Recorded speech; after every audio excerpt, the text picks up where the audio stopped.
Just another reminder, if you're just arriving, we do have some seats close to the stage. We have some cushions there, so for those of you that might have just gotten here in the last few minutes, please help yourself.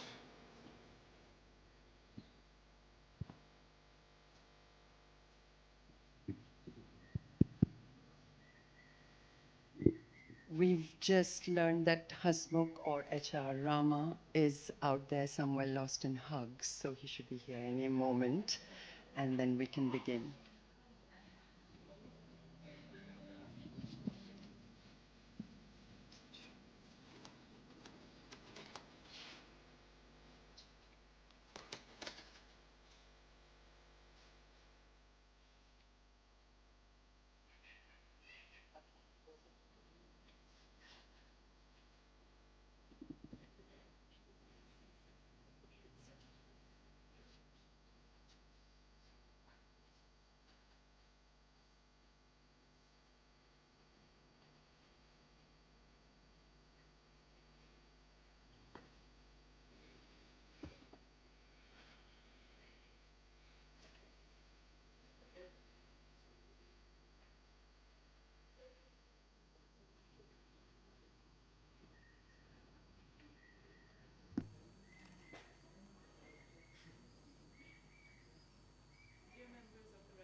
And dear members of the International Advisory Council, we'd like to wish you a warm welcome to today's meeting.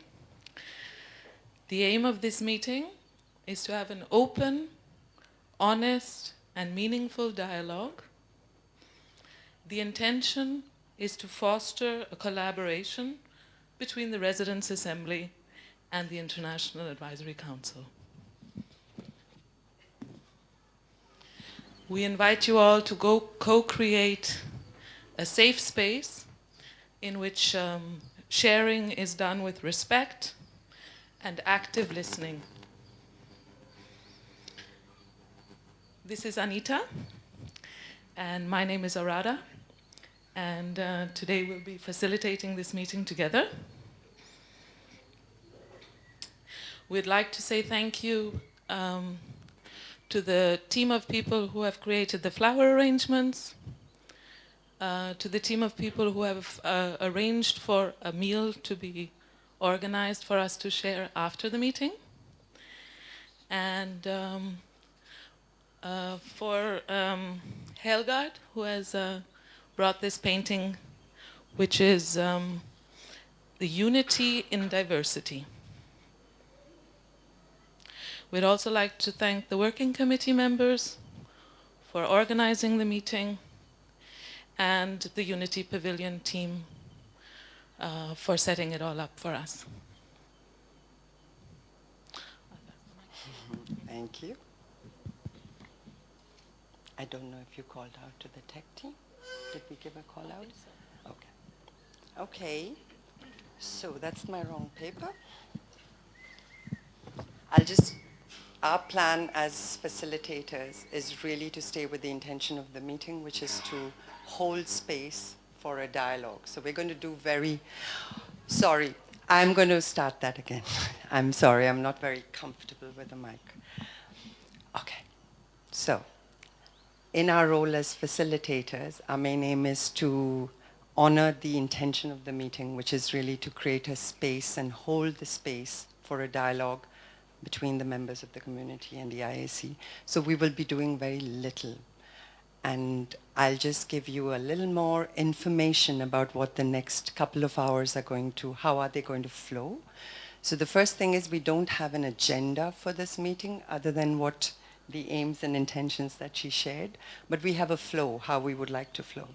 And we will begin with Arvinda, who will share a short note from the working committee. And then we will hand over to the members of the IAC, and we would like you to introduce yourself to the community, to the people present here, and let us know a bit more about you, since the intention is a first meeting, and something personal, something professional, something aspirational, and anything else that you feel like sharing. The idea of the meeting, once they have done their introductions, is when we would open the space for the dialogue. for questions, for comments, for answers, for curiosities. We plan to go around 6:30. If the flow is really energetic, we would go on till 7, followed by the dinner, which should be then. We'll know more during the course exactly when dinner will be served, and we'll keep you informed. That's it, I think.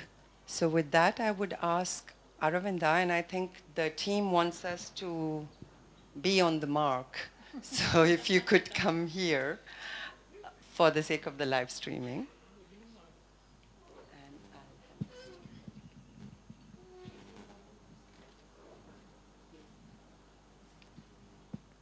do you want to hold a moment of silence before you go? Let's begin with a moment of silence.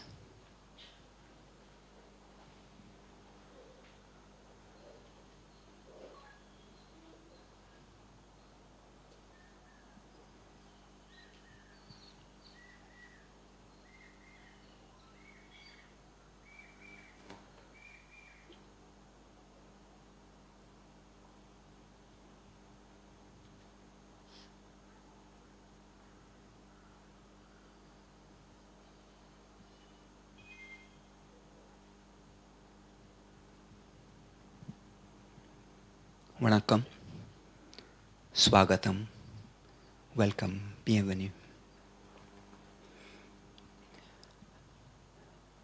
This is quite a momentous time, just the feeling in the room, and it's also a long-awaited moment. It's about 7 years since Resident Assembly met International Advisory Council. Not because you were not here, just because in the previous set, when we had the governing board for 4 years, there was no International Advisory Committee. And then for 1.5 years, we had neither governing board nor International Advisory Committee. Since October that you are here, more than a year ago, this is the first time we are meeting, and we are so, so grateful to be together, and really looking forward to charting our way together. And while preparing in the last couple of days, I was, and we were, really feeling kind of a turning point coming, where we can connect on a different level with a different energy and start a constructive future together. And that's what we hope, in spite of everything, that this is be the future. I welcome you on behalf of all residents, and I represent them as part of the member of the working committee.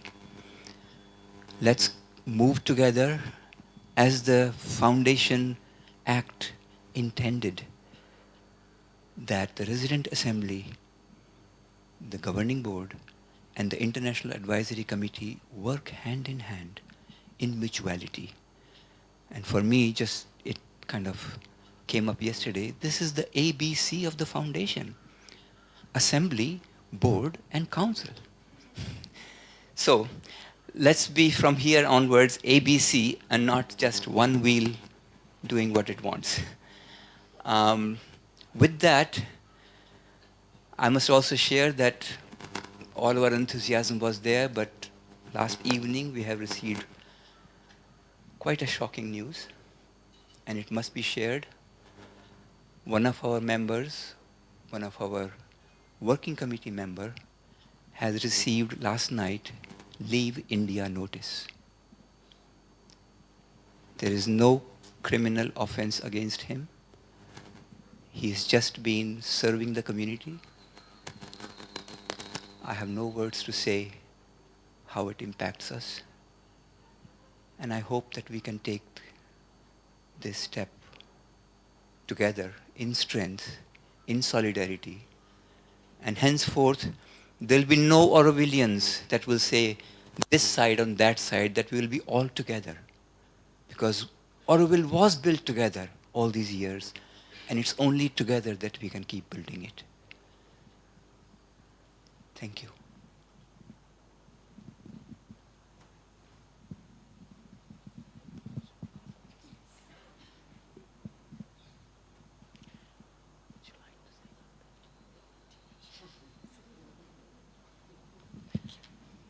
Before I introduce myself, I have a request.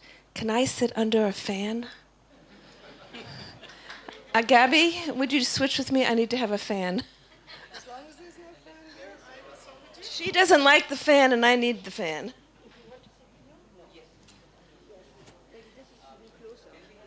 Oh, yes? Let me sit there.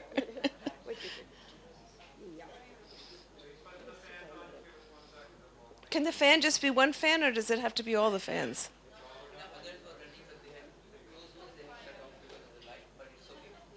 Maybe just for a little while? Okay.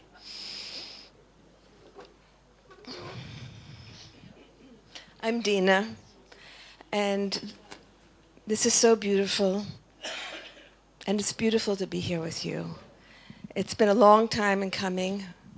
I've been on the International Advisory Council for a year now, and I've had 3 visits, but they're usually rushed, and I have not had an opportunity to meet with you, and I'm very sorry about that, because until we meet face to face, we can't really feel each other's energy and know each other.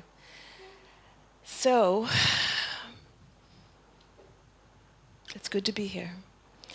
Now, what should I say about myself? I've been a meditator for 50 years. My lineage is Paramahansa Yogananda. Sri Aurobindo is my teacher of the Vedas.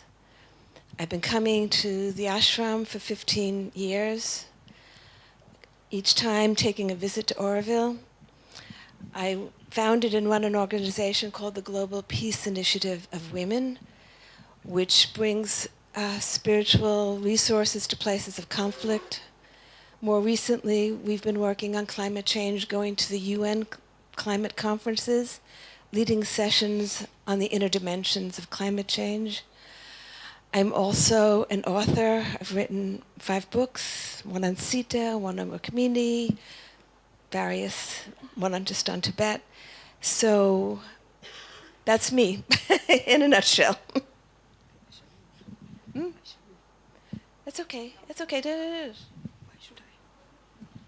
Is that enough information? I'm sure there'll be more questions. I live in New York. I don't get it.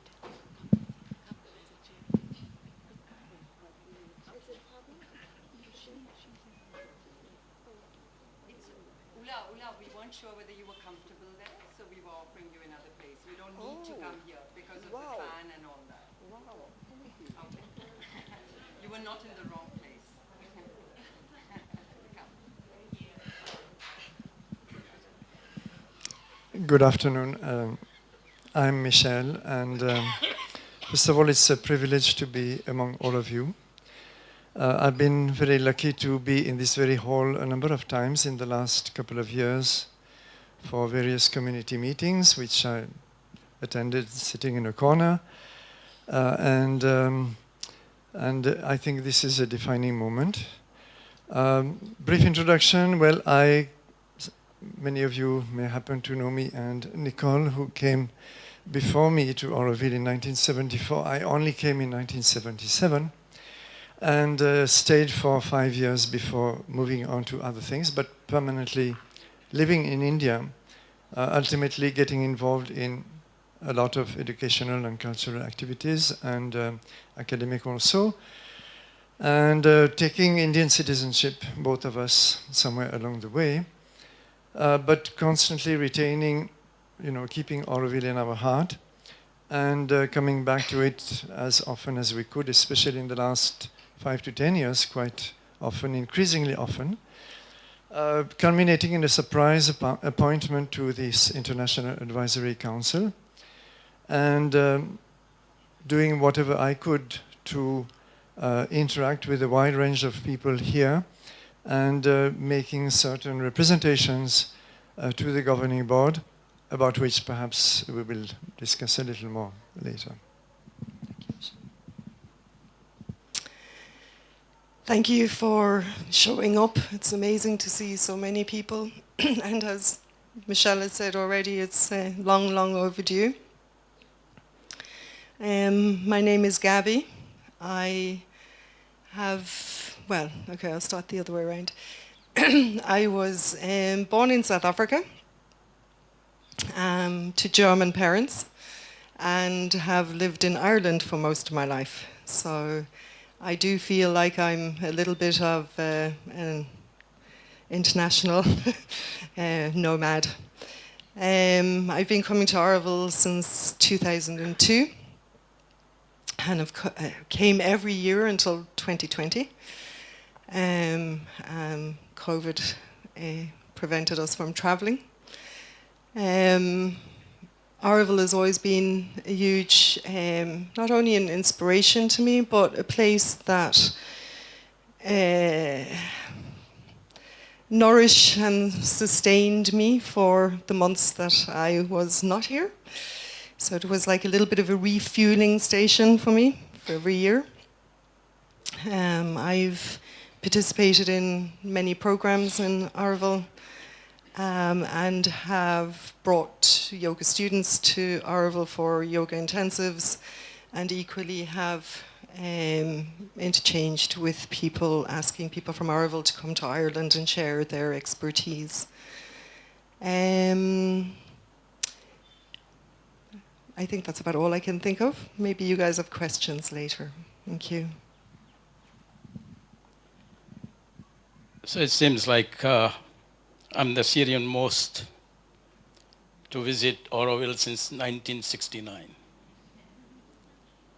I was born in Malawi, Africa, raised in India, and I'm living in America since last 52 years. I'm basically a hotelier. Now I'm accidental educator. I founded a university called Auroville University, which is in operation since last 12 years in Surat, Gujarat, India. My introduction to Sri Aurobindo is from age 14, from my class teacher. I got so much impression of his teaching, which integrates material life with spiritual life. So I don't see any conflict in practicing what I do versus what my inner calling is. So that's number one that I picked up from Sri Aurobindo's philosophy. I believed in Auroville so much that I bought a guest house in Auroville, away from here, 21-room guest house called La Grace Integral Life Center to house student and faculty of Auroville University visiting Auroville and understanding and going through the experience of community living, international diverse culture of this community, and no hierarchy here. There is nobody telling you what to do. And yet, all of you doing it. Well, hold it. It is all about how you look at it, okay? So that is one thing that I picked up. You all have your own opinion. I'm telling you my opinion. So I don't need any reaction to it, okay? Because I will not fall for your reaction too.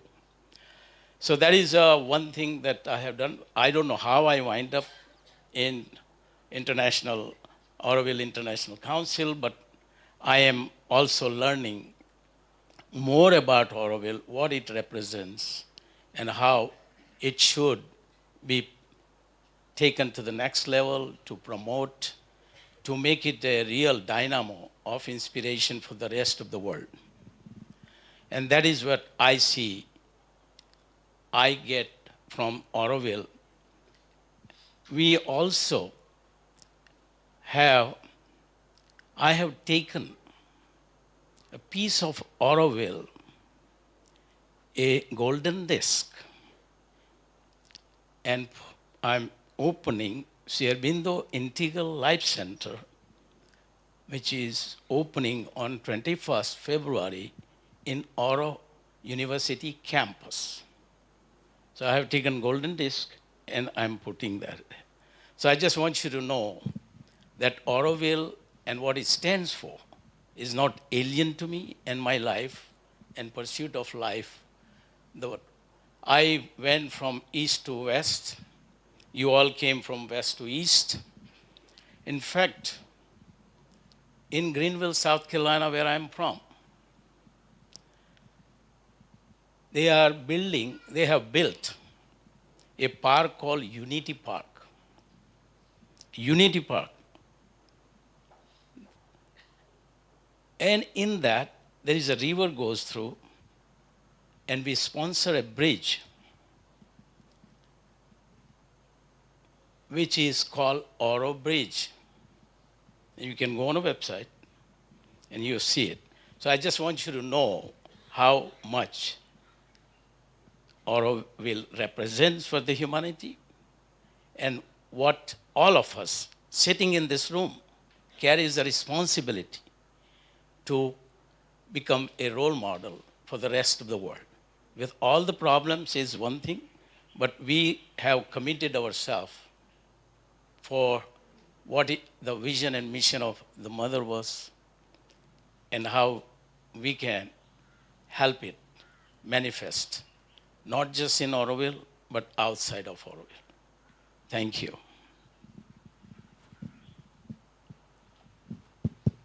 Thank you, everybody. And I just wanted to say some of us were born in the East and remained in the East.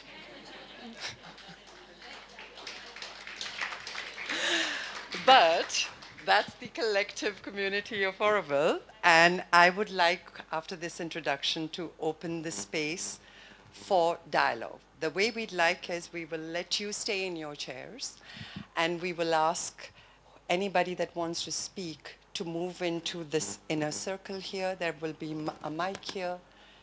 And we'd like you to regulate yourself a little bit. We'll free up some chairs. So if in the inner circle there are people who don't want to ask any questions, you could just move a little back, leave a chair free. Right now there are 2 chairs free. Mine and Orada's will free up.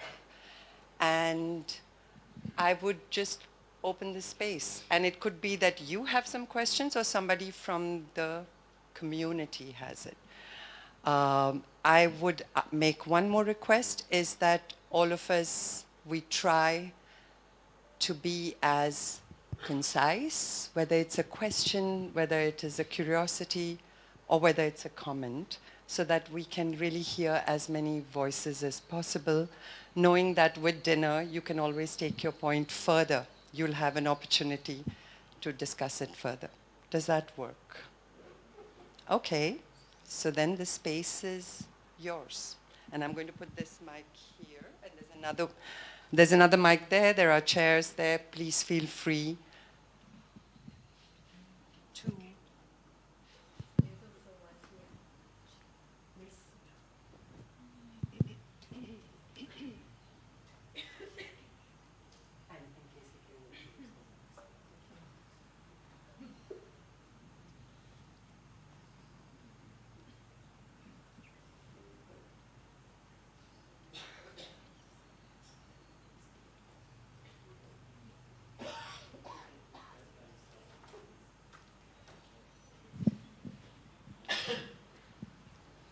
Good afternoon. My name is Samrat. I'm part of the Auroville Council here. And I grew up in the ashram in Pondicherry. I did all my schooling since the kindergarten. So from the age of 3, I grew up in the ashram. And my earliest recollection was coming in contact with the senior most disciples of Mother and Sri Aurobindo. And that was a very special experience indeed. What I wanted to ask you all is, how do you perceive your role to be today, and how can you, simply put, help us? Because as you must be aware, we are in a very sticky spot in our history. And what I wanted to also express very clearly is that from the residents' side, there is a lot of opening and a lot of aspiration to take the vision of Mother and Sri Aurobindo forward. We are proactively putting forward designs, ideas about how we can go forward. So this is also important for the rest of the world to realize this, because sometimes there is the narrative that, oh, there is a large section of the community which is against development, which is not true at all. The truth about it is that there is a large section of the community which is for development in a conscious way. As you know, that in Sri Aurobindo's integral yoga, spirit and matter meet in perfect marriage and harmony.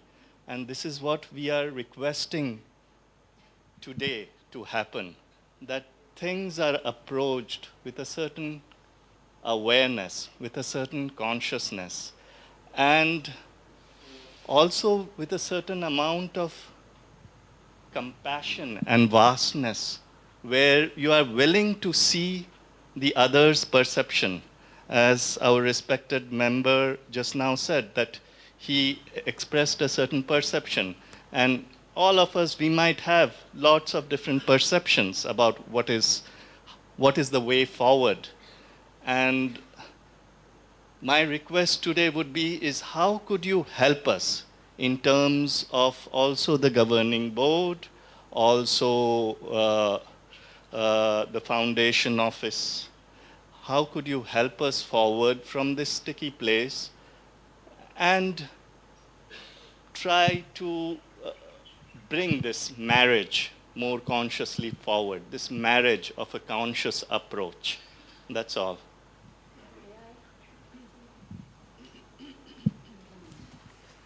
We will each have something to say about that. A little bit differently we'll express it. I think, from my point of view, one of the main services we can provide is, as a bridge, communications. Because there is no communication now. And the city cannot develop, it's not about mortar and bricks, it's about the spirit. You are essential for the development of the city. Your energy is needed, your inspiration is needed, your vision is needed, your creativity is needed. Can't happen without you, no matter how many roads you build, no matter how many buildings. You need the infrastructure there, that has to be put in place, but your spirit has to be there. And what you're experiencing in Auroville is no different from what the world is experiencing. You know that. You're a microcosm, and the world is in the throes of deep transformation and conflict right now. Why should it be any different here? There's not an easy answer to that, but there are steps that can be taken. We just met with the governing board virtually, and we talked about dialogue. And we because it didn't work, because there were a few efforts that it didn't work, it doesn't mean you stop trying, making that effort. There has to be dialogue. I don't think that the foundation or the governing board realizes the goodwill that's here. And because there's not been communication. And I think you don't realize their aspirations, which are really to serve the vision of Sri Aurobindo. It's like you both want the same thing. You know, it's just how to do it. And I think there are some really critical issues that need to be sorted out, like governance structure. Governance structure, there's not a clarity around that. You know, the words may be there on paper, but what does it really mean? How is it enacted? How do these bodies work together? And I think it's because it's never been really worked out. As you said, I mean, there's been no governing board, there was no council. It's not really been worked out. I had a friend, Dudu Dien, who was on the council, and he talked to me about how dysfunctional it was. So I think there have been problems for a long time that have never really been worked out. And now is the opportunity, and it's not easy. I'm not saying it's like, you know, X, Y, and Z, and it's going to be easy. It's going to take time to work through these issues. But, you know, we're here to help, and we're here to serve, and it's an ongoing dialogue. We haven't come just for 2 hours here and then we're going to disappear. This has to be the beginning of a dialogue.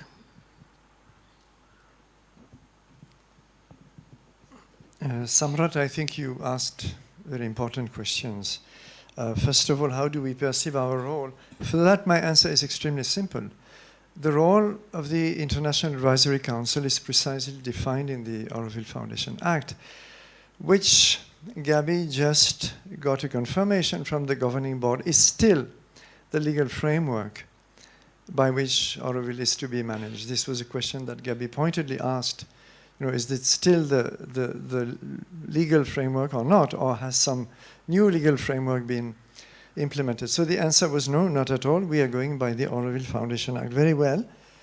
Now, in this act, the council has two roles to play. One is to advise the governing board on the best ways to fulfill Auroville's objectives. And we've tried. We've not all had exactly the same voice. We've had different lines of thought, different emphasis. But we've done it with, as of now, not much echo returning to us, not much of internal further discussion of, okay, we've received your suggestions, how do we take them forward? We've been time and again invited to give suggestions. The chairman has very kindly told us, send us your suggestions so that we may try to resolve the issues, and we have sent, and that's usually where it ends. So this is a matter of concern, number one. Number two, the second objective is to ensure that Auroville residents will have the freedom, I'm quoting almost word for word, to conduct activities in conformity with the Charter and projects, maybe. So this is extremely clear in the Auroville Foundation Act, and this freedom is actually the key word today, right? Because we feel there is a widespread feeling, and it is my feeling too, perhaps, Gabi will speak for herself, but we have jointly written a number of letters to the chairman across the past 1 year, that this freedom is infringed upon. Now, the chairman's response has been, and I think he made it himself in this very hall, but he made it again today, that freedom doesn't mean license. It doesn't mean that you can come and fulfill your desires and do anything you wish. There has to be some kind of a code of conduct which will regulate this freedom, these activities. And that is perhaps the whole crux of the problem. Now, there are two things I'd like to say here.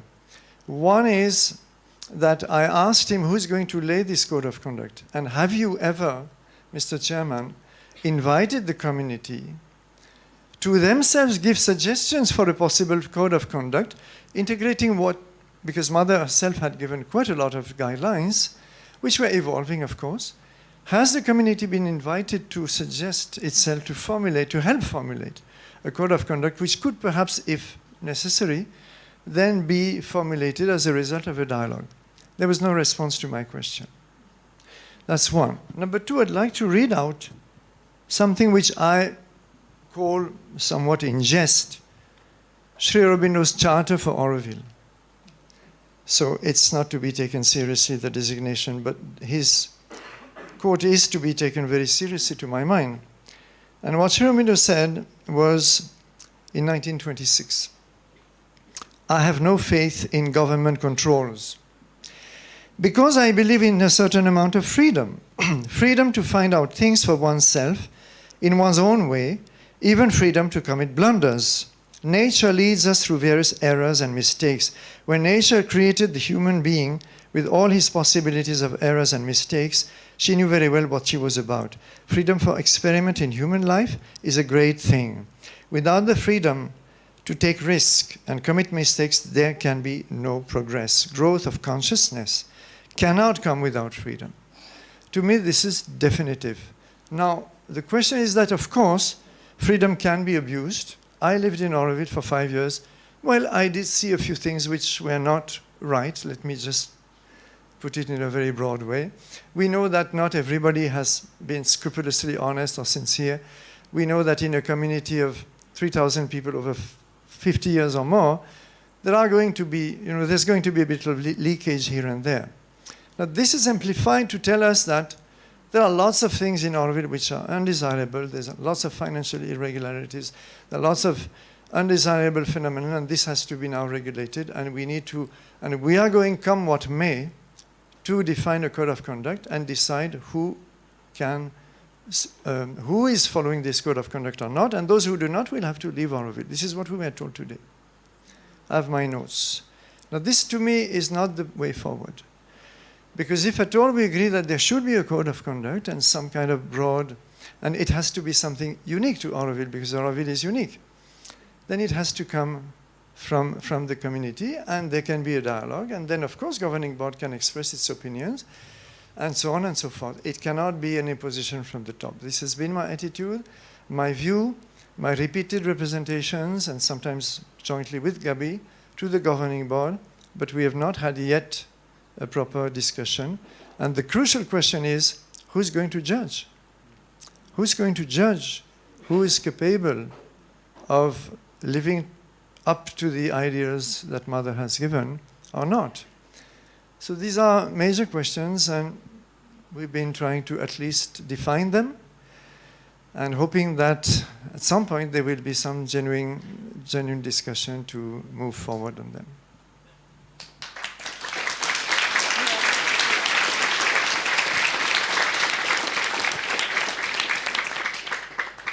On? Oh, yeah, that's okay.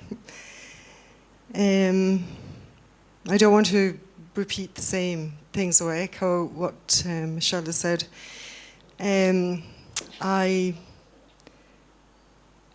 have been tutoring on a teacher training course for the last 20 years, and my role is to train yoga teachers. And, you know, in that role, we've realized, you know, you can't, you know, students have asked, can we have a manual, can we have a book, you know.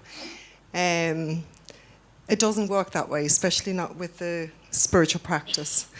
So, you know, the premise that we teach through is you absorb, you integrate, and what is unique to you is allowed expression. And I feel that organizations or communities like this are no different. If the community feels there is a need for change, the change needs to come from within. It needs to emerge together, however difficult that is. And unfortunately, my experience so far has been that change is being thrust upon a community, which I feel is completely contradictory to any spiritual aspiration. I realize I am like a drop in the ocean to what you guys must feel and experience every day, but it has been frustrating. It has been frustrating because we're not always heard. It's been frustrating that there seems to be a negativity that exists that can't be seen beyond. And all we can do is try and chip away at that, keep chipping away at that. But I'm very heartened to hear that, you know, that there've been community coming together and community programs and stuff, and I really think that that is a way forward for the community, and we'll just try and keep going back to the rules and regulations and our roles and what is, in my view, and again, I'm sorry, I know that you know, we all speak from our past. But yeah, you know, it stirs something in me when the right to speak, the right to express yourself, the right to contribute is taken away. It just stirs something in me that is makes me feel it is not right. That is not the way forward.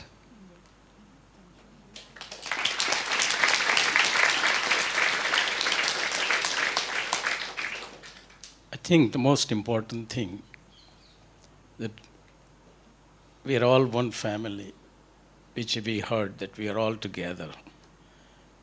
So there is going to be different positions, understanding, misunderstanding, priorities, perceptions, everything. We are all different human beings.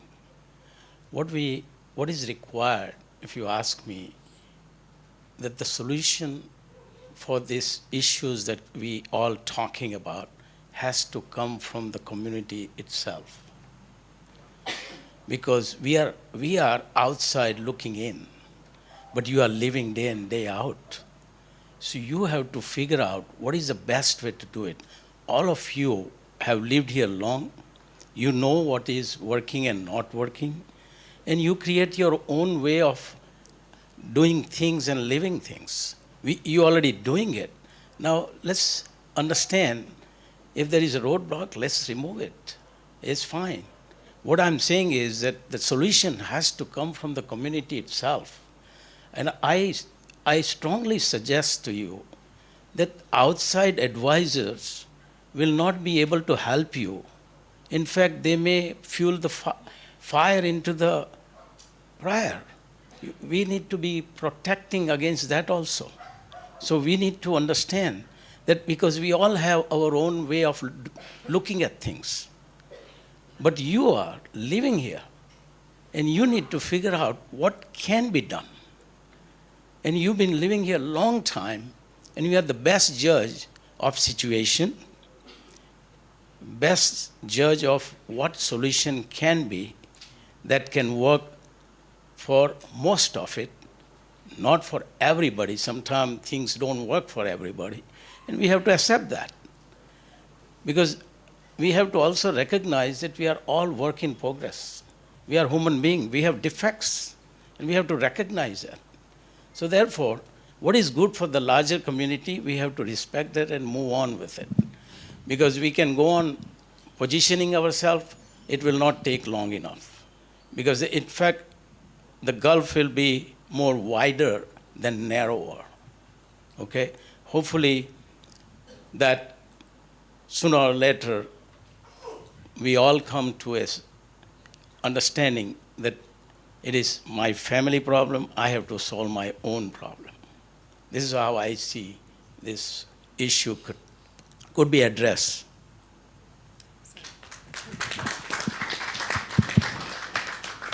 Sorry, one thing I did want to say, and I forgot, was that the other thing I feel that we can do is listen. And I've tried to meet with as many people as possible in the last week that I've been here. Still here for 2 weeks. So if anybody does want to engage, I'm very happy to do that.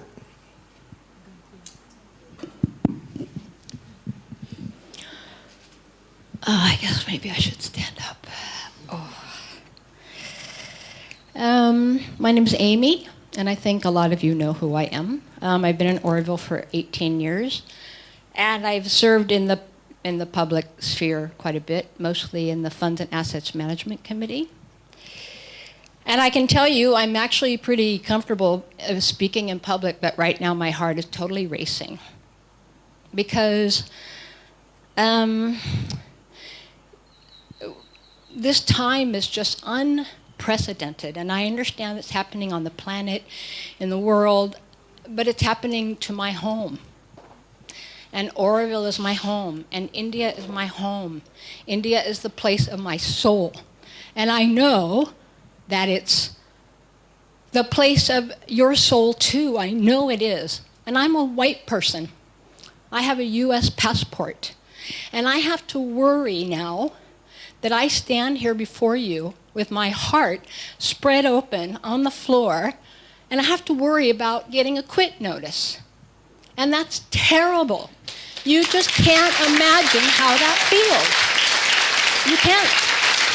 You can't imagine. Look at us. And I know that my Indian brothers and sisters are feeling this pain just as much. You know, just as much.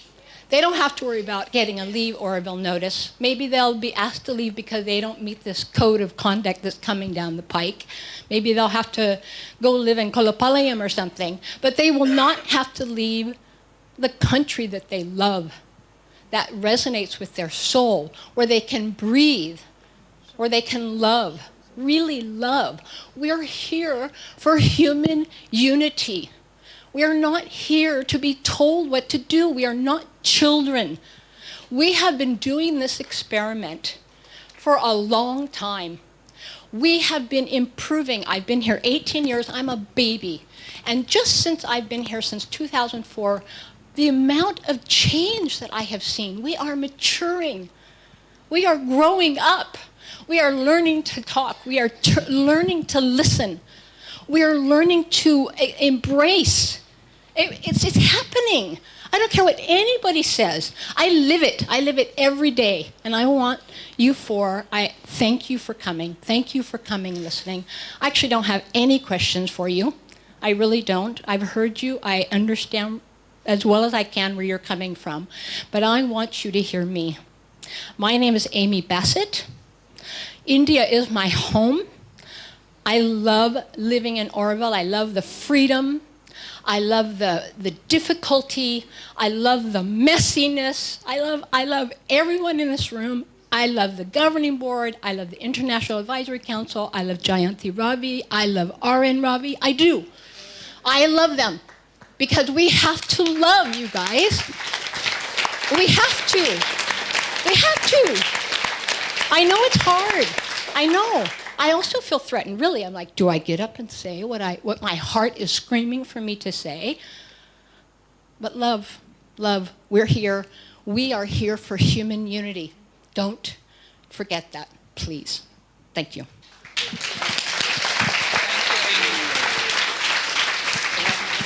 Give a moment. I would just invite us before the next person. I would just invite us before the next person speaks, if we could spend a few moments holding that love. Just a few moments of silence.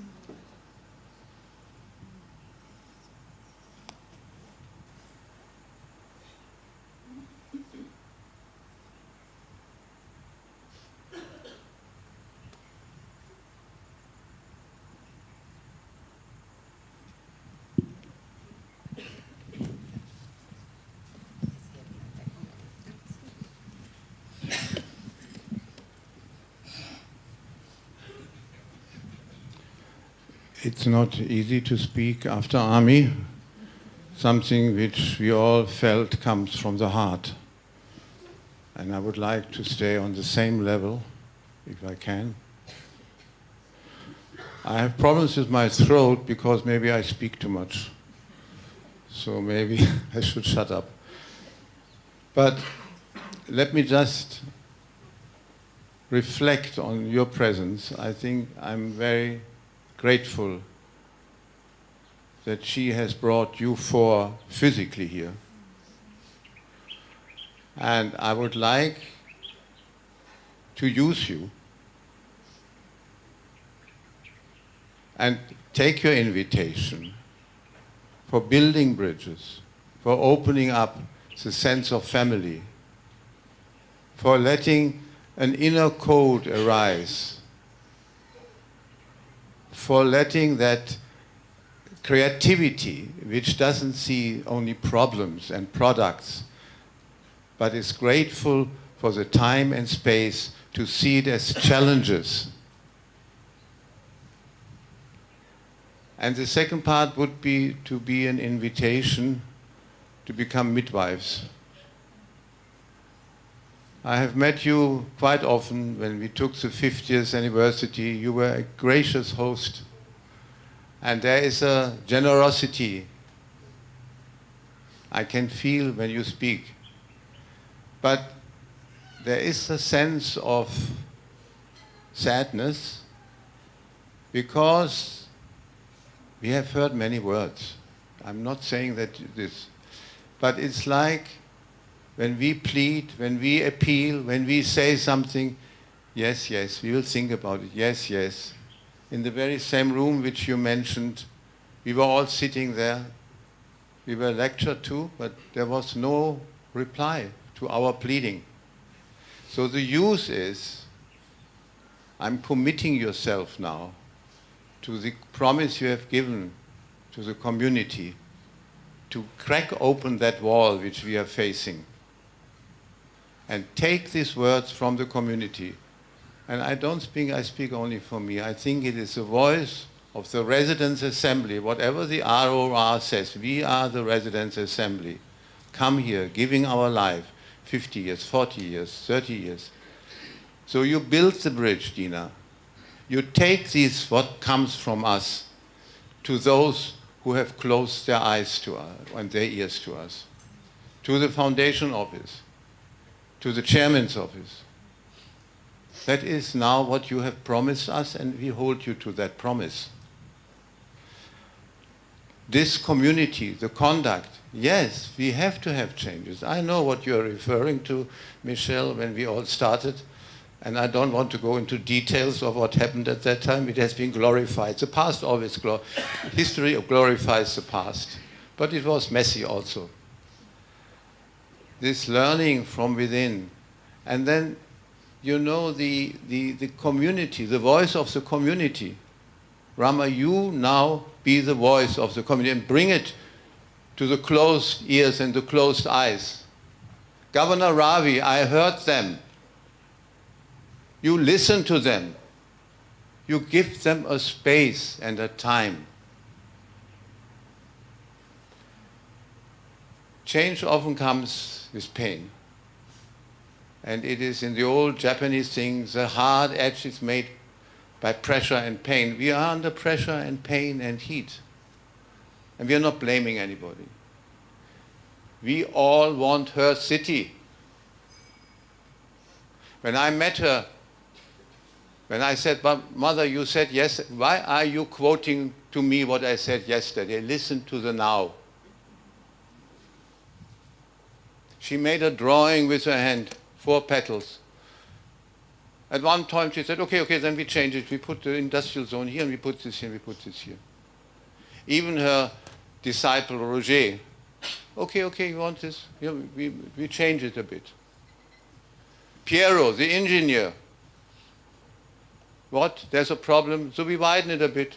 He speaks about a very beautiful word, multicentric.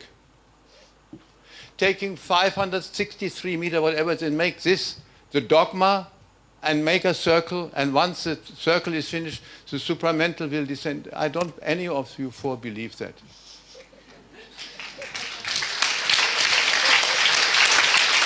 So, but the sense, the pain is, it's not about the crown. It is about bringing us to our knees and seeing who doesn't bend out.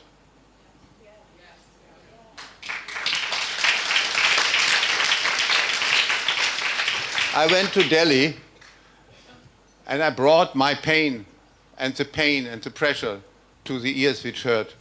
And they said, well, Frederick, if you have lived here for 55 years, you have given everything you had, then become an Indian. And it struck me. Yes. I'm not becoming an Indian government. I'm becoming a member of the country of my soul. And nobody can challenge it.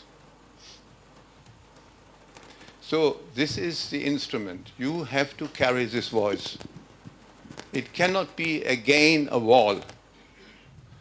And the invitation to you, and this is more than the future, we are in the process. Auroville will never be the same as it was before the secretary descended on top of us. But what it will be, we don't know. And that's exactly the challenge. When the hippies arrived at the end of 60s, and the complaints in the ashram, and for many people, but they are dirty, they are no good, no good. That don't want the old system. But we don't know what they want. But Mother says, how can they know what they want? This is the adventure, the aventure. We don't know what is going to now come. There will be a collective being emerging. It's in the middle of the birth channel. It's painful. And we all should be midwives of that. We are watching a wonder. And don't truncate the arms and the legs before it's even born. Let it emerge. And you will all be proud of it.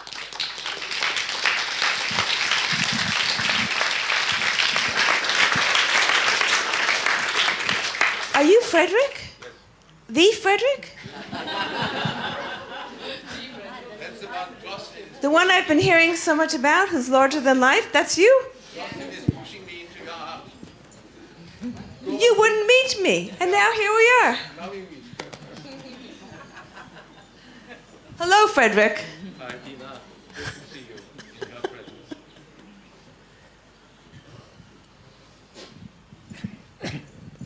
I have some difficulty speaking. I will try. I have a request to you. To destroy something in order to repair it is not the way. That is what Mother says.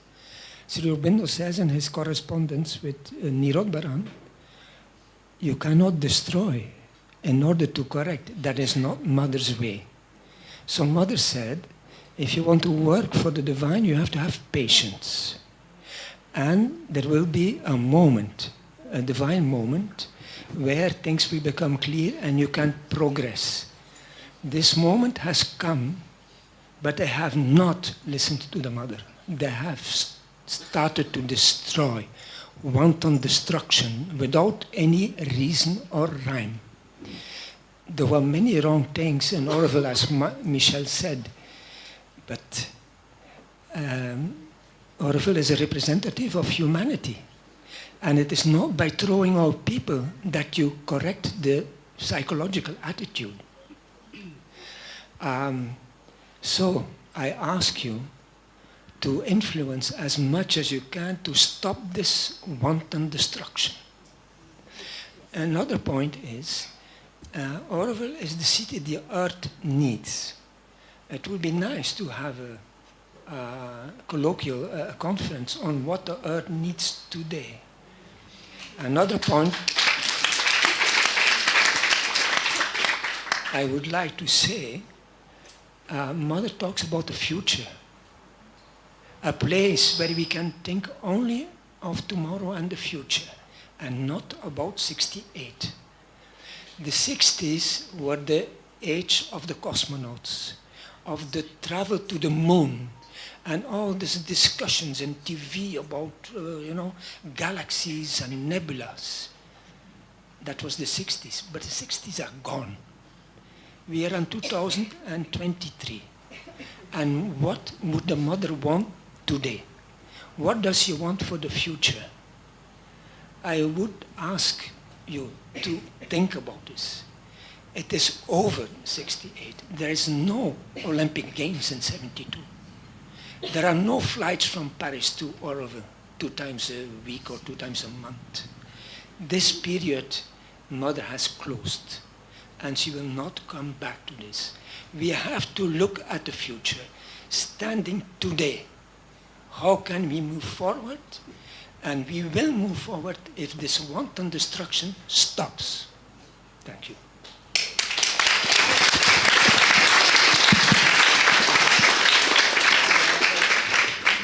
Thank you. I'm just going to pass the mic to the next speaker. And we'd like, if you want to speak, come and take a chair closer here.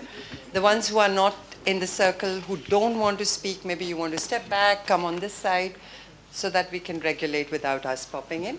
And an invitation to whoever speaks, if you feel like, do introduce yourself, at least your name, so that we know who it is. And Piotr says, stand up so that you can be captured on camera. Invitation only, though.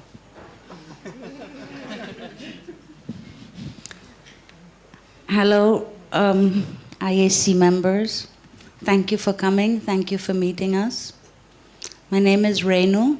I had the great privilege of growing up in pioneering Auroville. And it is something that has marked my life. And I think what marked my life was the adventure of the unknown, of what we were going to create, and the fact that we were building a new society and we didn't know how to do that. So those are the things that were exciting. And it also makes you humble because you never know what is right, what it should be. You're groping and you're figuring it out. But when I look at the Foundation Act and I look at the role, as Michelle mentioned earlier, about the International Advisory Council, whose job is to advise the governing board,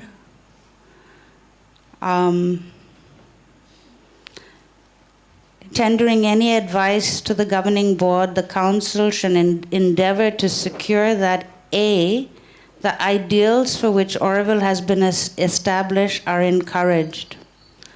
So I'd like to talk about what that means, because a city is not the ideal of Auroville. Human unity is the ideal of Auroville, and that is the thing that needs to be secured. And while we plunder along and walk along, you must understand that 55 years, I see everything change. I see things in the village change. I see the society change around Auroville at a faster pace than elsewhere. Some for good, some for bad, but mostly it has elevated from what I was a child. Every tree, brick, service has been created by the effort and the goodwill of an Aurovillian. It hasn't come from anywhere else. It hasn't. So my question to you is, in the current scenario, the whole idea of Auroville is Mother's idea. So let's stick to Mother's idea. And if we have to sacrifice Mother's idea for a city, it cannot be right. And Dana, I just would like to ask you whether, because I saw a video of people from the spiritual summit praying for the trees that would be sacrificed, I think I shared disappointment, sadness, and some anger. How could you do that? How could you endorse the destruction of a forest that we all say 6 meters here, it can work? So to me, that was an act of you actually reinforcing what the secretary and a few handful of Aurovillians are suggesting and beating us on the head with and destroying. I mean, we even have the CPWD, the whole thing here. We have a road service. We have all these things built up. We're building it together. The idea is not a race to the finish. This is the tool. So denying us that, and that particular, even though I'm sure it was well-intentioned, and maybe the trees are grateful for the Tibetan chanting, I'm not. I'm very, very hurt. I'm very hurt, and the people in Darkali, and also what you said was not correct. The people in Darkali have worked incessantly with the town development avatars of before to manage the thing correctly. It keeps changing. It has kept changing. And that seemed to me a bit like an endorsement, and I would really like to hear your response. Thank you.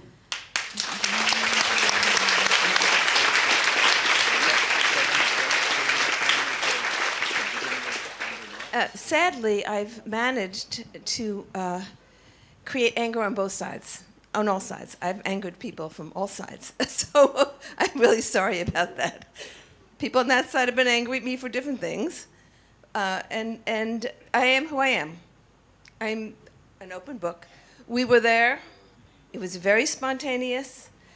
Janti said, listen to me. We were there, and I heard the trees are being cut tomorrow. That's it. Nope, the trees are being cut tomorrow. And I thought, oh, but we're here. Why do they have to be cut? Well, we're here.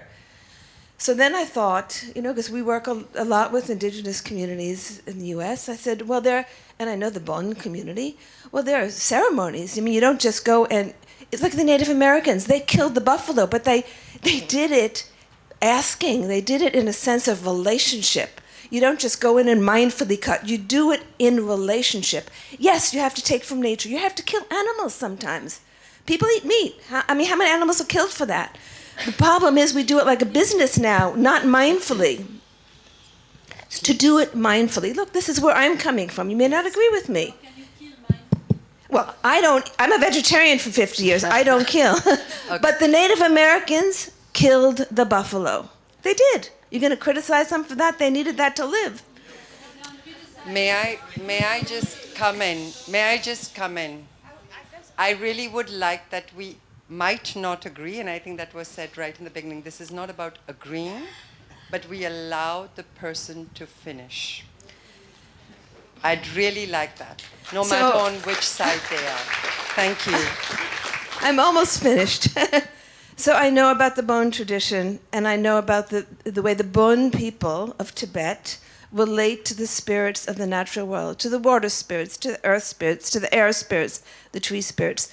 So I said very spontaneously, the night before, can some of us go talk to those spirits? They need a place to live. Their homes are going to be taken away. Can we wish them well? Can we wish them that they have a safe place and express gratitude for the trees, for all that they've contributed?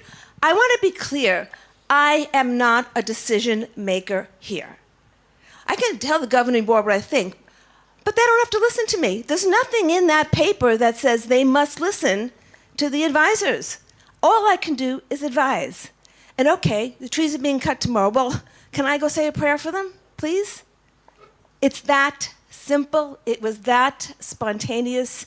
I'm sorry some of you got upset, but I am not a decision maker here. I don't decide whether trees get cut or don't cut.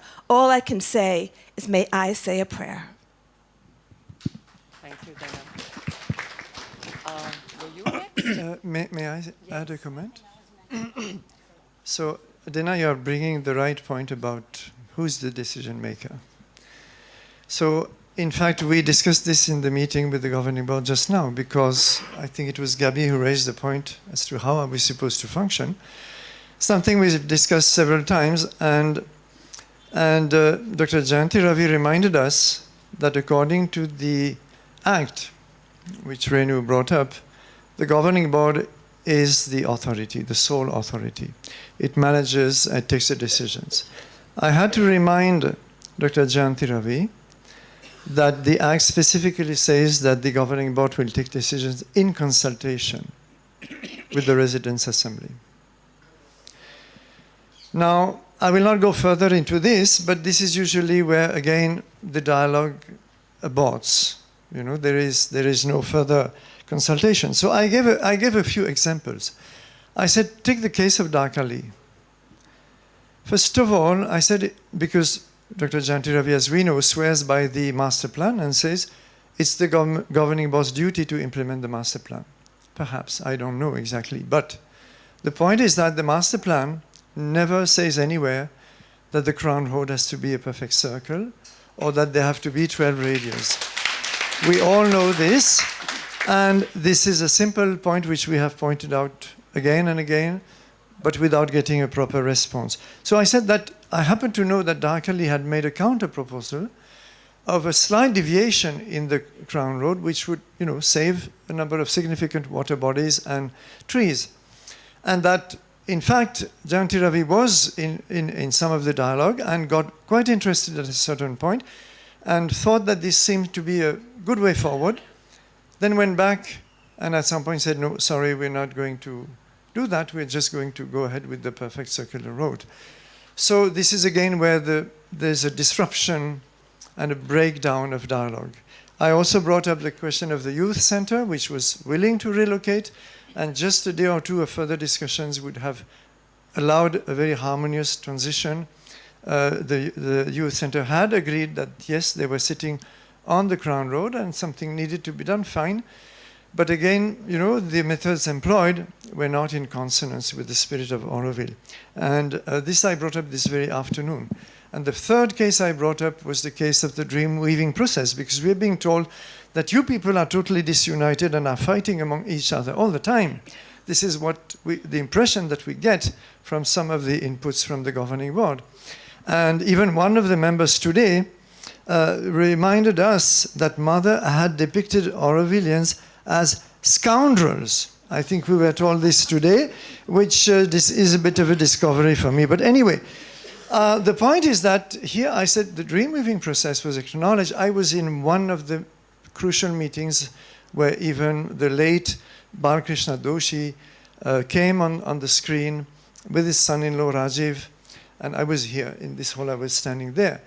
And you know, there was a strong sense when Omar and David asked, are we to continue? And there was an absolutely unanimous support from the community. Now, is that disunity? I'm not very sure. But the point is that there was a process, there was a solution formulated, and I'm more interested actually in the process itself of what happened, which showed that the community can very well work together and work out solutions. This was presented to the governing board. What was the answer? Thank you very much. Quite interesting. Please continue. But anyway, we're going to continue with our own predetermined solution. This was put in black and white. I brought this up this afternoon. There was no reply. This is the problem. So how do we engage? And I would not say compel the governing board because it's not in our power, but really say that, look here, now we have to sit down and engage in a proper consultation process, which is not a very big mystery. Consultation processes are well known. They've been elaborated all over the world. Then you would have met umpteen groups working through consultation. I also have in India, and it's not a big mystery. There is no proper consultation process happening in Auroville out of the governing board in consultation with either the community or even the International Advisory Council, because these critical points are aborted. And then the chairman of the governing board tells us, these are small issues. The real issue is, and he is asking for our definite answer, and today he was more explicit than ever, so we will have to write that, all of us. Is Auroville meant to take Sanatana Dharma to a higher level and create Gnostic beings? This was his question number one. And number two, is Sri Aurobindo a part of the stream of Sanatana Dharma or not? Now, very strangely in these questions, I'm not going to say what I will answer, we never hear of Mother. This concerns me. It concerns me that the founder of Auroville is kept completely out of all the discussions. Well, these are my comments on these. Thank you. Can I say a few words? Actually, let us pray to the Mother and Sri Aurobindo. They are really very much powerful to handle the situation. Let us trust on them. Don't trust on any human being, maybe governing board or even Prime Minister of India or whoever is there, Prime Minister of other countries. These are the temporary things. As Mother said, Sri Aurobindo said, this is not the government work and this politics cannot do this type of things. But because of our mistakes, we should realize we have to introspect that we have done the committed mistakes, something, our part only. We can't say this is, as he said, that this is a family. So we are in 3,000 families. Some family members have done the mistakes. We have invited the government of India. Government of India can only maintain the law and order situation. They cannot go spiritual society and spiritual phenomena, whatever for that Mother has created Auroville. Once she is telling willing servitor of the divine consciousness, this is the place of yogis who want to do the yoga, who want to surrender everything and come here. And for that, I think Lord Krishna has created the atmosphere 5,000 years back as a Niskam Karma Yoga. And as Aurovillian, I have seen most of us people has done that Karma Yoga. May not be knowingly, unknowingly. They may not be knowing much Mother and Sri Aurobindo. But certainly they have that type of spirit. I have seen that spirits in Auroville peoples. Since childhood itself, I love the Auroville. I am visiting Auroville. Since last 10 years, I am almost part of the Auroville. and now I'm in the final process of newcomer. So this actually I am really feeling, mother is pushing me. Why? Why we are just making a groups, making thinking this division and that one. What we have already committed that mistake once, now this is the time to correct. So let us see, there are two types of solution. Let us talk to the solution. Certainly advisory board or any board cannot do. Even governing board cannot do much because some of members have given the written complaint to the last governing board people and that has been gone to that up to the chairman level. But by chairman, Karan Singh has understood the Auroville very deeply, so he had not passed those complaints and the situation had been stopped at that time. But finally he can also not do and then situation has come to situation. So this is created by any problems in our family. Certainly we are the part. Maybe we say that this is not my part, that others family members' part, but this is our family. Finally, whatever we have to do. So let us see, there are two types of solution. One thing, we have done the mistake, we have to do the corrections. Government cannot do.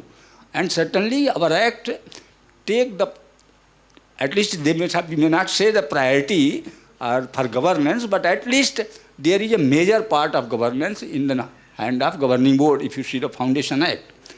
And this is a government body, so certainly they get further impetus. Whatever government is there, they are putting their own governing board. So that is your government of India, you can say.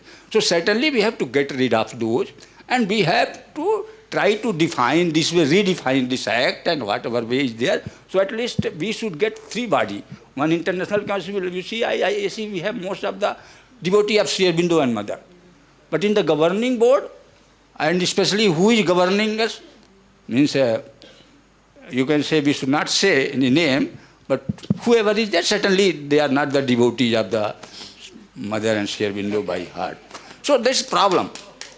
Can we? Yeah. So just I will not take much time. So one long-term solution we have to find out, or try to find out to get rid of this government of India, any government. Because Sri Aurobindo has told clearly, repeatedly, this politics can change at the last. Intellectuals can take the last. They have to take only law order situation. People have to grow themselves. People have to, like he said, that we have to do the blunder mistake also, but we have to learn and correct it. Okay. So that is the way of Auroville. And Auroville was doing like that tremendously. Thank you. Thank you. Good evening, everyone. We have to talk about solution, not problem. बाकियों को time दे दे, थोड़ा बात करने के लिए time जा रहा है. Good evening, everyone. I think this is most probably one of the first time I've ever stood up or sat down with a mic in my hand. And I have no questions, but I would like to share what I feel. Hello, hello?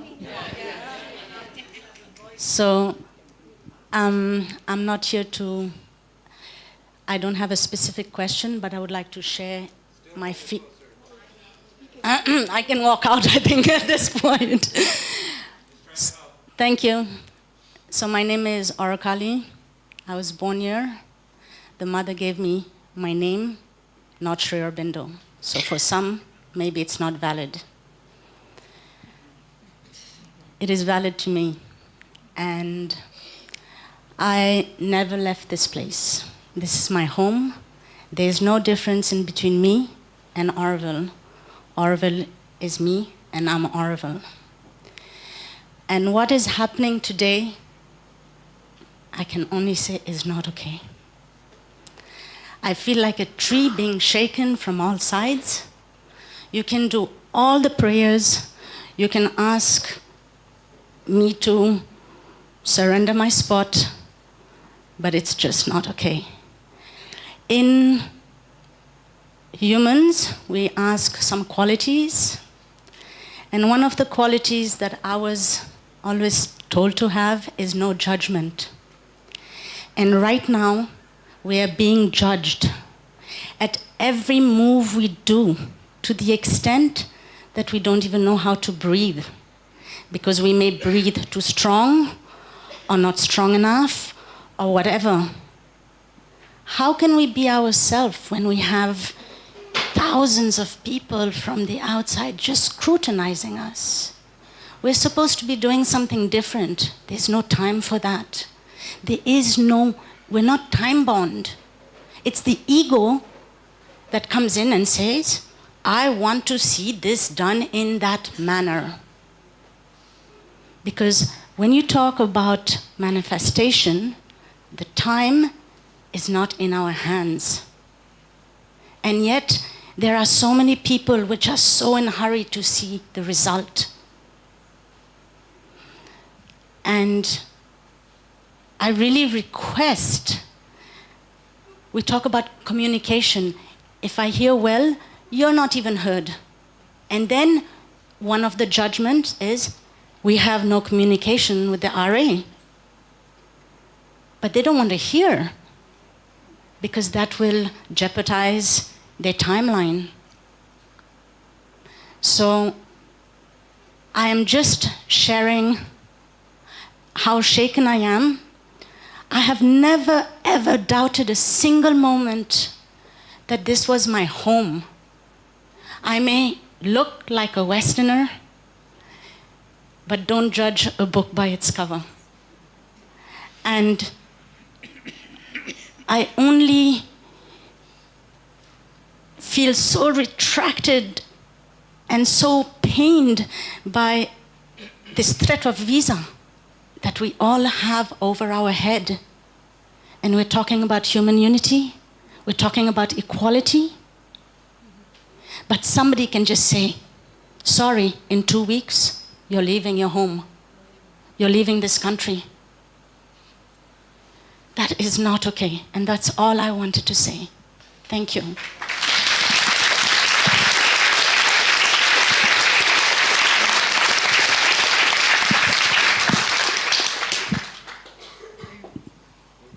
Okay. Oh. I really feel your pain.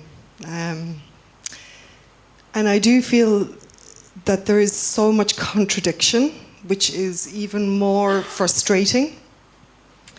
You know, we talk about mindful and,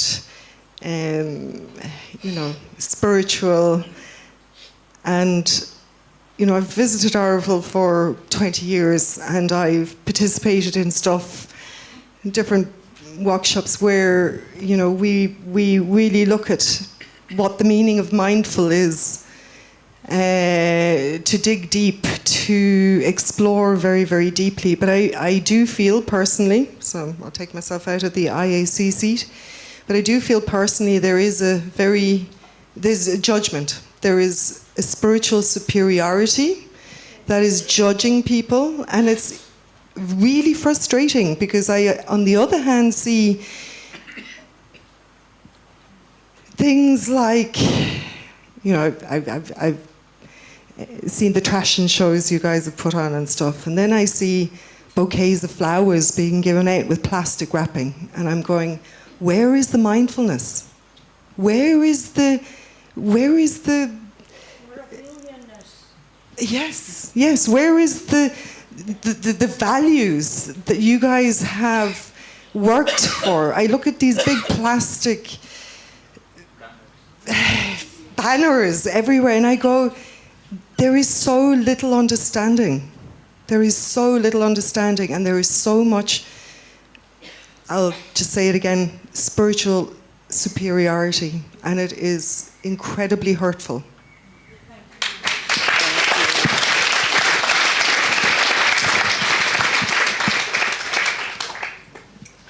Hi, my name is Satya. I was born and brought up here in Auroville. I'm actually from the local, and I would like to I have no questions to you actually, but I want to inform or just state to the community that it's instead of me, I wouldn't say me because I'm talking on behalf of many other Tamils locals who asked me to go and talk here now to make it clear that yes, we will not lose anything as Indians by standing for the community. I have no fear losing my home or anything, but right now I do have the fear of losing my family members. And I see everybody, everyone here as my family. We might be different in color, but for me and for others who asked me to be here today to talk, I see everyone as my family, and it's creating fear.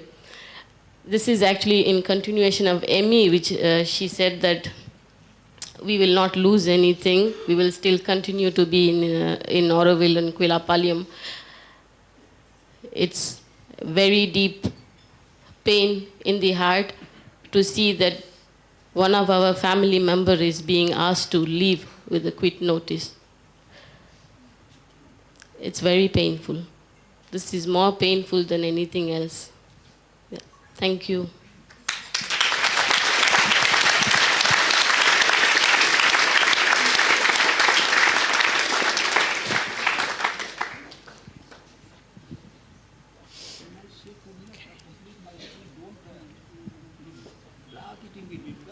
My name is Helena. Sir, I need you to just hold on. Sir. No. Okay. Sir, if we manage to, we'll give you the time again for the next one. If we manage. Thank you. My name is Helena.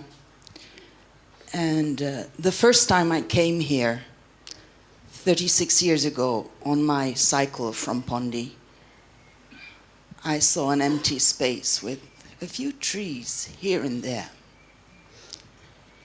And that time I had a wish to come and live here, but I was only 18, so it took some time.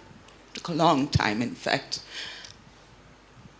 And then when I came back here 11 years ago to come and live here, and I stood on the roof of my new house, I saw only green. We are a forest together. We are trees. We are living beings. And do you know how a forest functions? A forest connects and communicates through the roots. Always, always. Even when a tree dies, food, nourishment, water will go to the root system of that dead tree. A forest never gives up on anybody. I feel as a community we need to go deeper into our roots of truth, our roots of freedom, our roots of justice, our roots of love and nourishment, and know that we are strong. We are so much stronger than the top part of these wobbly leaves, being hit around by the wind might suggest. So if we can tap back into our strength, we are not going to be destroyed. But I do know that there will be a future where people will recognize that killing a tree is killing a being. And that killing a tree will be a criminal act. And I feel as a community, I hope as a community, we might stand for that truth. And then on a side note, I would like to say that I'm from Holland, and in Holland we have a saying, and it says, when there are two dogs fighting over a bone, there will be a third dog running away with the bone. Now you can all come up with your own ideas about who is the dog and who's the other dog and who's the bone and who's the third dog. Perhaps I do not need to explain, but it might also very well be that that little bone is put there on purpose for those two dogs to fight about so that the third dog may run away with the bone. And I all want you to ponder on that. Thank you very much.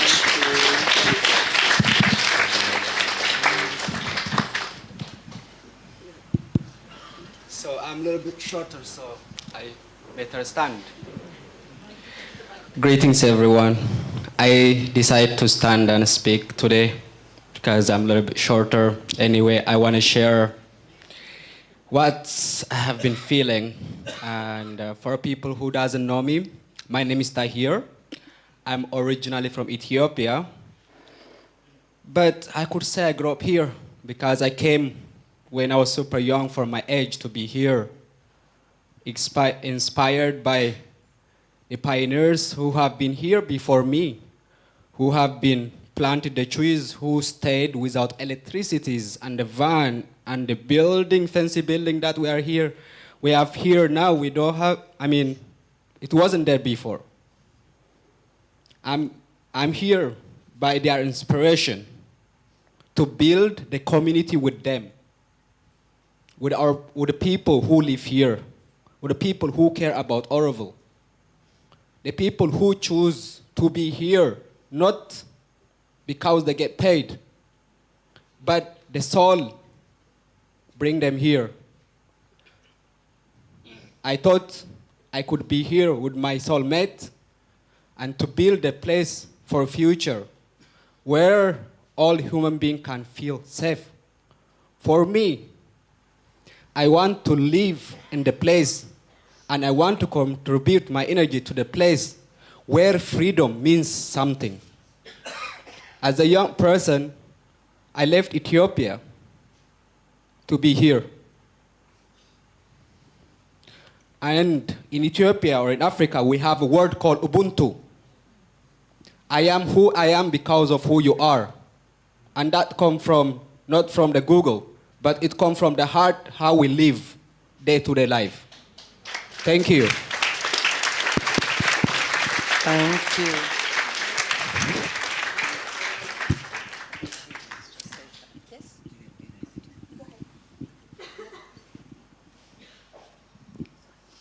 My name is Mauna.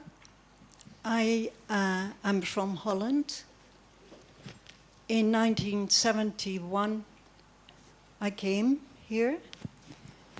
I came for Auroville, but the mother's energy was so strong that she kept me in the ashram. I agree with all the pleas that have been said here. But why I came forward is because I have a suggestion for you. I can see in each of you the real wanting to help us. You want to help us. But as much as we are, you are not hurt. Maybe Alain, is Alain Bernard here? And Frederick, people who have been helpful in the creation of the Auroville Foundation Act.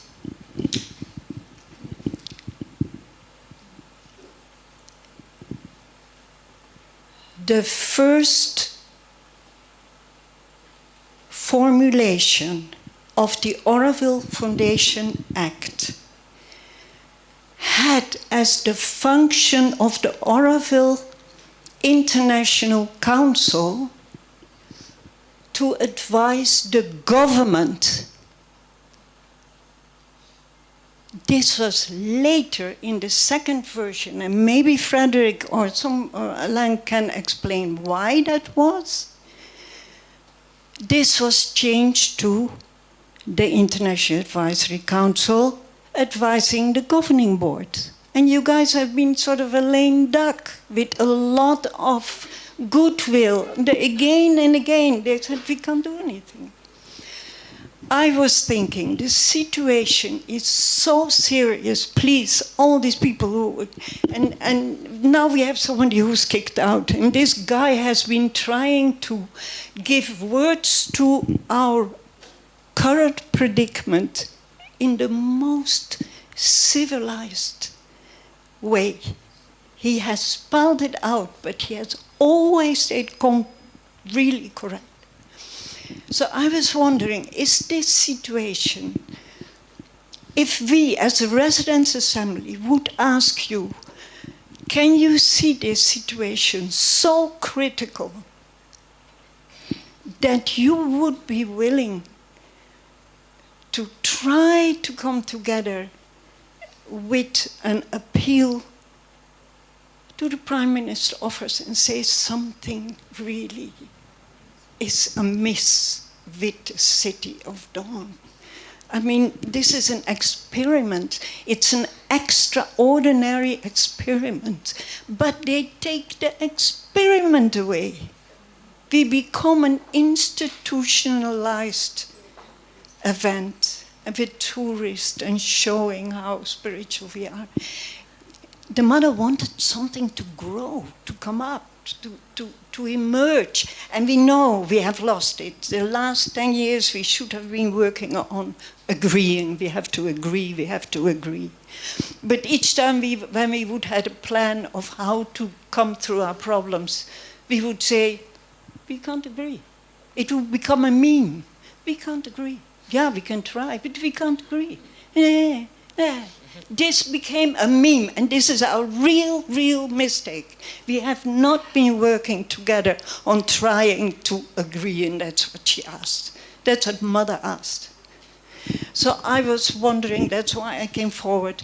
Could you try to consider together if the situation is critical enough, if you have really hurt us, to do this step for us?